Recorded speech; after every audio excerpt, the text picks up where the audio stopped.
আমরা যখন শুনলাম যে একটা এই ক্রাইসিসের মধ্যে আমার যে বাংলাদেশ ন্যাশনাল টিমের ক্যাপ্টেন তার টিমের অভাব, সে টিম পাচ্ছে না, এটা তো আমাদের নিজের কাছে খারাপ লাগছে। তখন আমি যখন ফার্স্ট আমার চেয়ারম্যানের সাথে আলাপ করলাম যে এরকম কোনো সাহেব আমাদের এরকম একটা স্কোপ আছে, এই হচ্ছে, সে বললো তাড়াতাড়ি আপনি এটাই করেন, কথা বলেন, এটা খেলুক, ব্রাদার্সেই খেলতে হবে এমন কোনোই না, আমার কথা খেলা প্লেয়ারের খেলতে হবে, সে একটা এতে। তো আমি সাথে সাথে ওর সাথে আলাপ করলাম এবং কী করা যায় ফেডারেশনের সেক্রেটারির সাথে আলাপ করছি।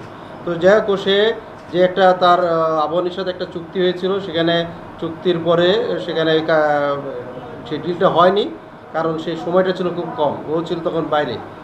সেই অনুযায়ী সে একটা আবেদন করার পরিপ্রেক্ষিতে এখন সেটা প্লেয়ার স্ট্যাটাস কমিটিতে সেই জিনিসটা আছে পেন্ডিং। তো আমার মনে হয় খুব শীঘ্রই একটা ডিসিশন আসবে।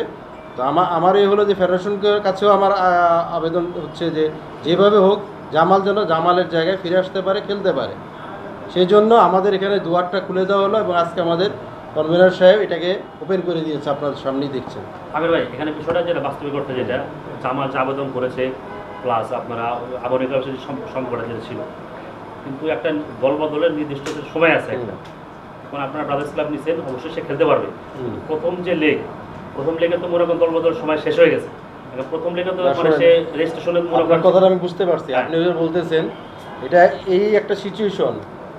আজকে আপনি সাংবাদিকতা করেন, আজকে যদি আপনার সাংবাদিকতায় যদি কোনো সমস্যা হয় আপনার সাংবাদিক বাইরেই কিন্তু আগে আসবে। তো জামাল আমাদের সবাই আমরা চিনি, সে আমাদের বাংলাদেশের ন্যাশনাল টিমের ক্যাপ্টেন, সে দেশকে রিপ্রেজেন্ট করতেছে। তো সেখান থেকে আমাদের তো আমরা যারা প্লেয়ার ছিলাম তাদের তো কিছু করণীয় আছে, শুধু খালি আমি এখন অফিসিয়াল হয়ে গেছি দেখে ওই টিম নিতে পারে না, আমাদেরও কিছু করণীয় আছে। সেখান থেকেই কিন্তু আমার এই উদ্যোগটা যে তুমি কীভাবে খেলা যায়। তো সেখানে দেখলাম যে আমরা যখন কোনো প্লেয়ার দুই টিম থেকে টাকা নেয় তখন কিন্তু প্লেয়ার স্টেটস কমিটি একটা সিদ্ধান্ত দেয় যে সে কোন টিমে খেলবে। তো সেম সিচুয়েশনটাই এখন জামালের বেলায় আসছে, যে সে আবাহনী থেকে কন্ট্যাক্ট করছে, ব্রাদার্সও সে আসছে, এখন সে কোথায় যাবে, এটা প্লেয়ার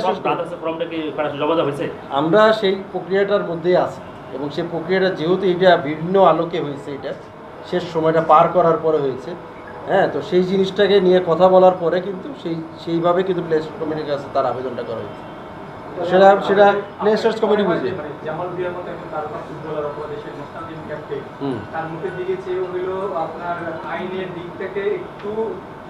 শিথিল হওয়া যায়।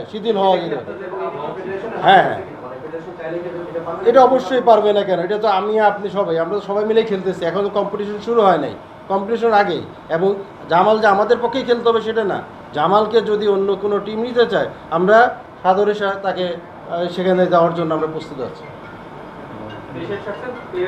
প্লেয়ারের সাথে হ্যাঁ হ্যাঁ, সেটাই বলছি যে আপনার যে দেশের স্বার্থে বলেন আর প্লেয়ারের স্বার্থে বলেন, যেইভাবেই বলেন, যেন এই ব্যাপারটা একটু শিথিল হয়ে যদি থাকে তাহলে আমাদের জন্য ভালো, যে জামাল আমাদের ন্যাশনাল টিমে রিপ্রেজেন্ট করে সে যেন খেলতে পারে।